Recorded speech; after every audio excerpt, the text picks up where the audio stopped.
আপনারা জানেন যে র্যাপিড অ্যাকশন ব্যাটালিয়ন ডাকাতি, চাঁদাবাজি, হত্যা, ছিনতাই, অপহরণ ও প্রতারণা সহ বিভিন্ন অপরাধে জড়িত ব্যক্তিদের গ্রেফতার করে সাধারণ জনগণের আস্থা অর্জন করতে সক্ষম হয়েছে। তাছাড়া বিপুল পরিমাণ অবৈধ অস্ত্র, গোলাবারুদ ও মাদক উদ্ধার করে র্যাব দেশের আইন শৃঙ্খলা রক্ষায় প্রশংসনীয় অবদান রাখছে। তাই ধারাবাহিকতায় আমরা আমাদের কর্মকাণ্ড পরিচালনা করছি।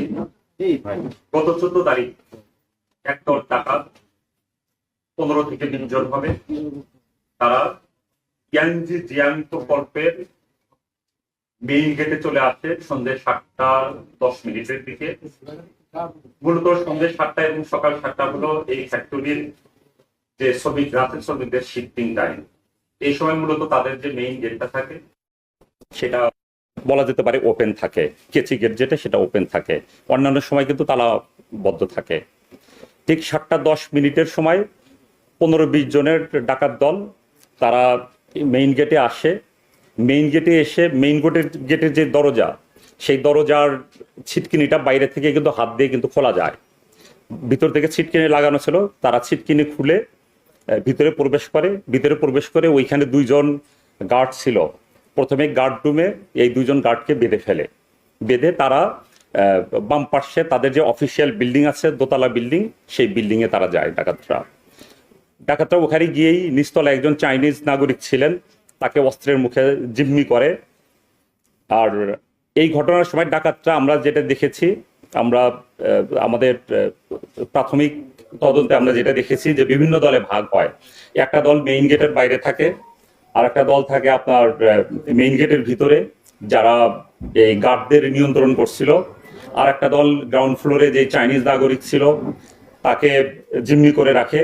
আর একটা দল উপরে চলে যায়, দোতলায় চলে যায় এবং বিভিন্ন জায়গায় মালামাল, টাকা পয়সা সেগুলো লুণ্ঠন করতে থাকে।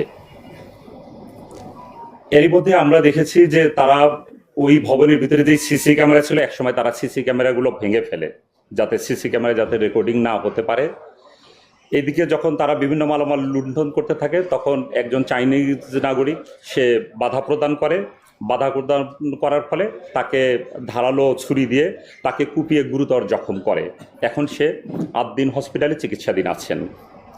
আমরা র্যাপিড অ্যাকশন ব্যাটালিয়ন খবর পাওয়া মাত্রই ঘটনাস্থলে আমাদের টিম ছুটে যায়। আমি নিজেও ব্যক্তিগতভাবে ঘটনার পরপর আমরা ঘটনাস্থল পরিদর্শন করে ওইখানকার যে তথ্যপাত্র সেটা আমরা সংগ্রহ করি। এখানে আমাদের জন্য সুবিধা হয়েছে যে আমরা কিছু সিসিটিভির যে ফুটেজ আমরা সংগ্রহ করতে পেরেছি। আর ডাকাতরা পালিয়ে যাওয়ার সময় তাড়াহুড়ার সময় তাদের একটা ফোন রেখে যায়, সেটার সূত্র ধরেই আমরা আমাদের আভিযানিক কার্য পরিচালনা করি। এবং আমরা দেখেছি যে এই প্রায় 15 থেকে 20 জনের ডাকাত দল এই ঘটনায় অংশগ্রহণ করেছে। আমরা তাদের অনেককেই আইডেন্টিফাই করতে সমর্থ হই এবং এদের গ্রেপ্তারের জন্য অভিযান পরিচালনা করতে থাকি। তাদের শেষ পর্যন্ত আমরা 5 জনকে গ্রেপ্তার করি, 5 জন ডাকাতকে, এবং থানা পুলিশ 1 জনকে গ্রেপ্তার করে।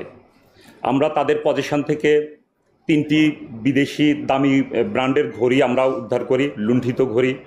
আমরা 2টা মোবাইল ফোন পাই এবং 15,700 টাকা আমরা উদ্ধার করি। এই উদ্ধার অভিযান এবং গ্রেপ্তার অভিযান, এই অভিযানটা অব্যাহত আছে।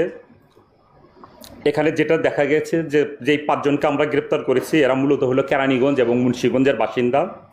এরা প্রত্যেকেই কোনো না কোনো পেশার সাথে জড়িত আছে। কেউ এখানে অটো চালক আছে, কেউ রং মিস্ত্রি, রড মিস্ত্রি, বাস ড্রাইভার।